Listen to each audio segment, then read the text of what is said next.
In Arlington, Texas, federal marshals arrived at the offices of a company called Stevita. They were not there for drugs. They were not there for weapons. According to a report published in the Christian Science Monitor, they were there to witness the destruction of cookbooks. Specifically, a cookbook written by a man named James Kirkland that explained how to use a plant leaf as a sweetener. The FDA's letter to Stevita's regional office stated they were present to verify compliance with the order to destroy the publications. A cookbook about a plant leaf, destroyed by federal order. The plant was Stevia, and what happened to Stevita in Arlington, Texas was not an isolated incident. It was the enforcement arm of a decision that had been made in Washington, not because of science, but because of money. Welcome to Gaia Lost Vault. The Guaraní people of Paraguay and Brazil have a name for this plant that has not changed in over 1,000 years. They call it Gaia, the sweet herb. They used its leaves to sweeten medicine, to regulate blood sugar, and to reduce hunger on long journeys through the highlands. Researchers who later documented Guaraní traditional medicine noted that they were treating what we now call diabetes with this plant long before the disease had a modern name. The plant is Stevia rebaudiana, a small bushy shrub native to northeastern Paraguay. Its leaves contain compounds called steviol glycosides, primarily stevioside and rebaudioside A, that are 200 to 300 times sweeter than table sugar. The human body cannot metabolize them. They pass through the digestive system without being absorbed. 0 calories. 0 glycemic impact. And a documented medicinal effect on blood pressure and blood glucose that runs through clinical literature across 4 continents. Japan understood this first.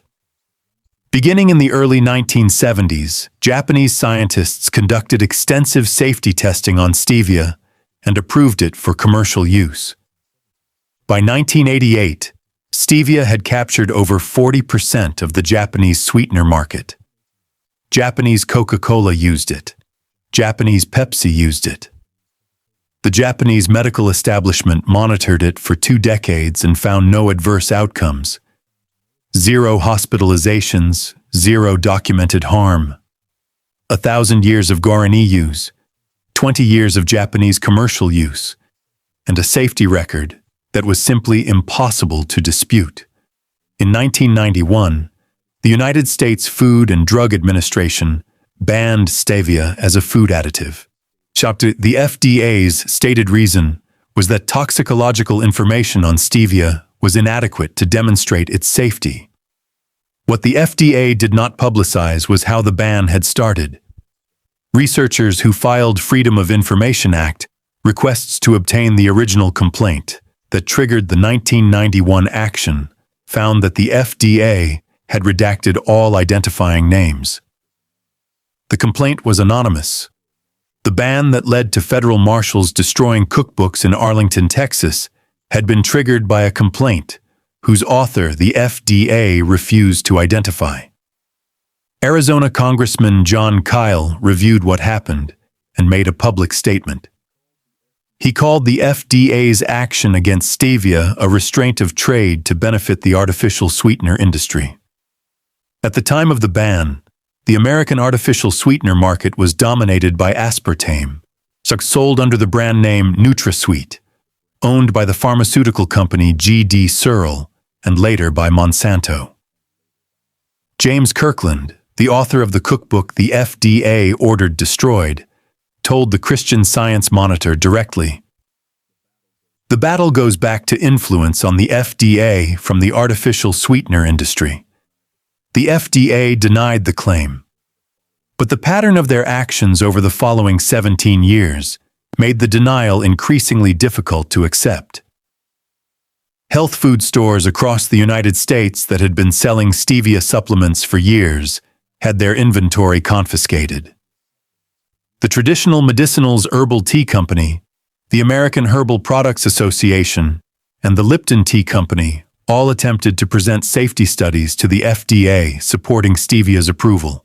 According to documented accounts, the FDA ignored their usual protocol and refused to even file the petitions. Filing the petitions would have forced the FDA to publicly defend its position in writing. They chose not to file. Researchers had submitted over 180 studies from England, Japan, and Brazil demonstrating Stevia's safety. The FDA said it needed more evidence. What kind of evidence it needed, and from whom, would become clear 17 years later. Meanwhile, the science that was supposedly missing continued to accumulate. In 2003, researchers in Taiwan published a randomized, double-blind, placebo-controlled trial in the British Journal of Clinical Pharmacology. The study enrolled 106 hypertensive patients who received either 750 milligrams of Stevia 3 times daily or a placebo for 2 years. At the end of the trial, patients taking Stevia had significant reductions in both systolic and diastolic blood pressure. No adverse effects were reported. In 2024, a meta-analysis published in Diabetes and Metabolic Syndrome reviewed 26 studies involving 1,439 participants and found that Stevia consumption significantly reduced blood glucose levels, particularly in individuals with higher BMI, diabetes, and hypertension. The plant that Guaraní people had been using to manage blood sugar for 1,000 years was now confirmed by a meta-analysis covering nearly 1,500 patients across 26 independent studies. The FDA remained silent on the whole leaf. Then, in 2007, Cargill, the largest private company in the United States by revenue, and the Coca-Cola Company announced a partnership. They had developed a new sweetener product they called Truvia. It was not whole-leaf stevia. It was not the plant the Guaraní had used for 1,000 years, or the leaf Japan had approved in 1971.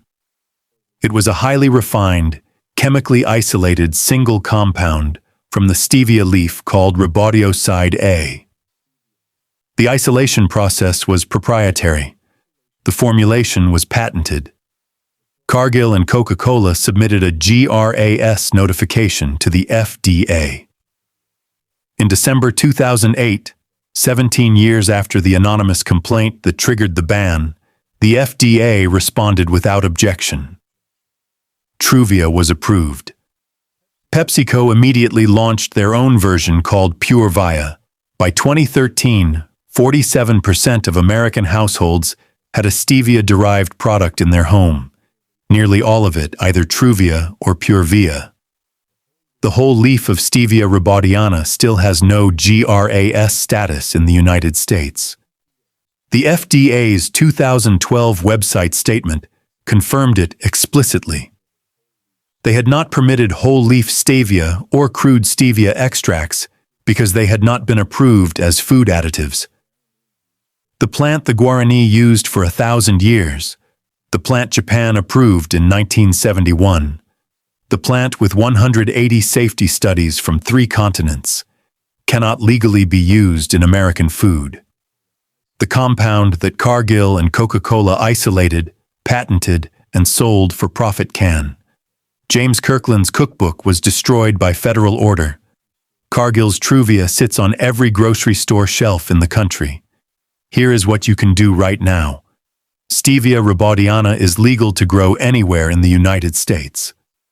It is widely available at garden centers and online nurseries as a small plant or seed. It grows as a perennial in warm climates and as an annual in colder regions. It prefers full sun and well-drained soil. A single plant produces enough leaves to sweeten hundreds of cups of tea throughout the growing season. Take 2 to 3 fresh leaves and steep them in hot water for 5 minutes. The sweetness is immediate, clean, and produces no blood sugar spike. Dried leaves are 4 to 5 times more concentrated than fresh. Dry them in a warm, shaded space away from direct sunlight for 3 to 5 days until fully brittle. Grind the dried leaves into a fine green powder using a coffee grinder and store in a sealed glass jar. 1/4 teaspoon of dried leaf powder equals approximately 2 teaspoons of sugar in sweetness. It is heat stable, meaning it survives baking and cooking. Add it to anything you currently sweeten with sugar. The 2003 Taiwanese clinical trial showing blood pressure reduction used a dose available from 1 to 2 cups of steeped fresh leaves per day. The 2024 meta-analysis showing blood glucose reduction covered 1,439 patients across 26 studies. Japan has used it commercially for over 50 years without a documented epidemic of the side effects the FDA claimed to be concerned about in 1991. And the GRAS petition that unlocked the American market in 2008 was filed not by a university researcher, not by a public health organization, but by Cargill, the company that owns the patent on the refined version of a compound from a plant nobody can patent. The Guaraní called it Gaia. The FDA sent marshals to Texas to destroy a cookbook about it. Japan put it in Coca-Cola in 1971. A congressman called the ban a restraint of trade.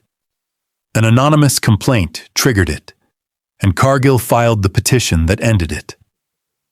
The whole leaf is still banned from American food. The Truvia packet in your kitchen is a patented version of something you can grow in a pot on your windowsill for $3. Grow the plant. Use the leaf. The sweet herb has been waiting for you to remember it. If this vault opens something for you, subscribe to Gaia Lost Vault and hit the bell. Every like and every share preserves what they tried to erase. The next vault opens soon.